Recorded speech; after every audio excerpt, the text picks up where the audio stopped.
Et vous pouvez même rajouter encore l'intelligence artificielle sur votre site web qui permet à ce que si le client a une question ou une recommandation, directement l'intelligence artificielle répond et interagit avec le client. Mais dès que la question devient un peu plus ciblée, un peu plus personnelle, l'intelligence artificielle ramène directement le client à vous et vous faites vous-même, vous continuez vous-même à faire le suivi.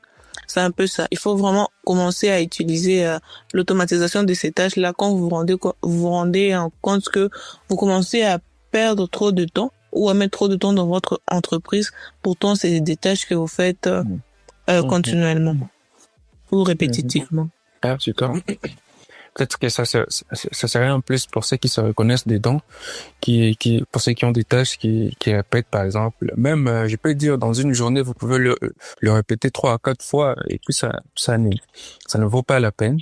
Et du coup, oui, ça donne déjà un besoin d'automatiser ça et pour ne plus être là, en fait, et passer, du coup, à une autre étape. Mais sur cette question, j'aimerais un peu préciser que l'automatisation de la tâche ne remplace pas l'humain.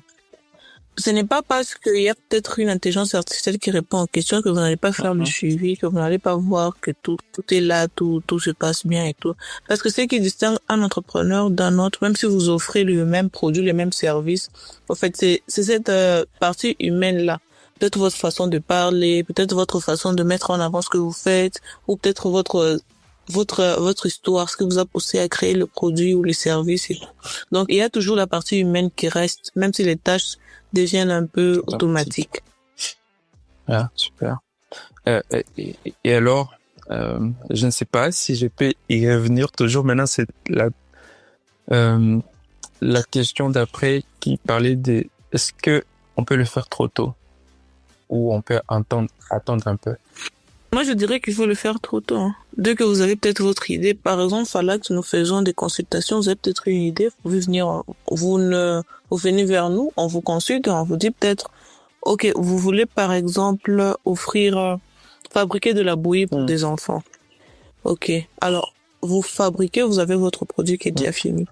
Peut-être vous n'avez pas encore une clientèle fixe stable et vous n'aurez peut-être pas ce temps-là d'aller porte par porte, toki.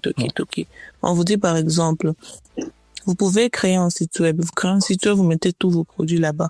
Et puis, vous choisissez juste 10 clients cibles. Vous dites à ces personnes, vous leur parlez de vos produits et elles deviennent des consommateurs. Mais vous leur aussi dites que si vous nous référez ce produit à une autre personne, vous avez peut-être une commission et tout.